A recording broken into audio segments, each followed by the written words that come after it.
right here with legendary Brazilian Jiu-Jitsu artist Eddie Bravo. What's going on, Eddie? How you doing, you beat a Gracie, so you know you're good. That was a long time ago, man. Yeah, ever gonna have that a rematch? Doesn't count. Hey, I would love a rematch, but he don't want a rematch. He don't want to lose twice. Yeah. I understand. That could crush his reputation. Right. Now, you ever train Joey Karate? Joey Karate's a personal hero of mine. Love the guy. Would love to see him making some more videos. What's up with Joey? Joey's, just hustling, doing his thing, making his paper. He's an actor, actually, and he's getting a lot of work, and the whole Joey Karate persona is that's his side gig, but yeah. He's got that down. Well, the guy who put up that first Joey Karate video took it down for some reason. I actually sent him a YouTube message, you got to put it back up. Yeah. Those early Joey Karates were classic. Classic. The first one was just like off the hook funny. I mean, I was dying over that. Now, Eddie, you're an advocate of marijuana use. Yes. And how does that help your jiu-jitsu game? Now, obviously, you're not going to smoke while you're competing, I guess, or maybe you do. I don't know. Well, I've never smoked while I competed, but I do know a lot of guys that do, and they do well. So. And how does it help your game? Afterwards or while you're doing it?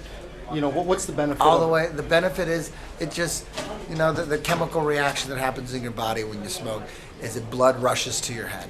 That's why pot cures glaucoma, because glaucoma happens when there's not enough blood getting to your eyes. Your capillaries and your eyeballs are constricted. What weed does is opens up all the capillaries, not only in your eyes, but in your brain. So blood rushes to your eyes, rushes to your brain. A lot of blood in your eyes, that's why you get Chinese eyes, and that's why you get bloodshot eyes. It's because the chemical reaction that happens is the blood is rushing to your head. That's why you feel like, chill and you want to relax. But your brain's on fire, you know what I mean? All your senses are heightened. Your brain is just on full charge. And if you're insecure and you're going to be really insecure. So if you're a happy person, you're going to be really happy. If you're confident, you're going to be really confident. If you're nervous, you're going to be really nervous. So it's just whatever's going on in your brain, it's going to heighten it. So it could take you up or take you down. It's how strong are you? That's really what it comes down to.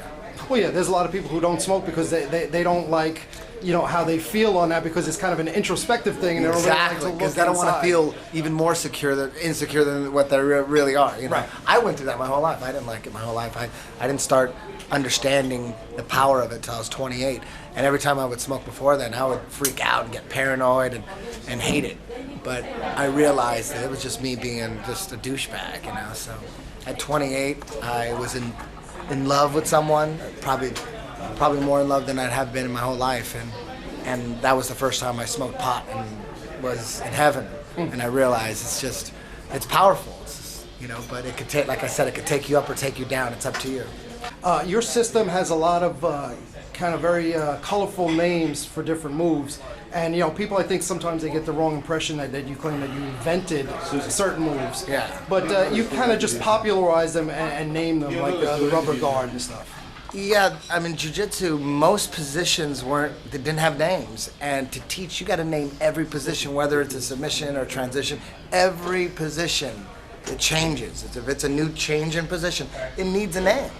And if there wasn't any names, I made up my own name, And the moves that already had names, I didn't give them names. I mean, I didn't rename the triangle. I didn't rename the omoplata or the rear naked choke. Just the different ways to get to it in the different positions that are in the setups. I just name everything. If there was already a name, I wouldn't have named it. And the whole twister thing is, I didn't name that. It was always a wrestling guillotine to me. The Brazilians named it the twister, and then that just kind of stuck. So people have a lot of misunderstanding going on. Right, absolutely. Well, we're in Newark, New Jersey right now, and Crackhead Control can be found right outside the building here. It's amazing how people are offended at Crackhead Control. Like, that's a bad word. Like, we can't use Crackhead Control. Like, why not? We're controlling crackheads. We're supposed to control them. You can't let them run wild. There you go. Eddie Bravo, thanks very much. Appreciate Thank you very much.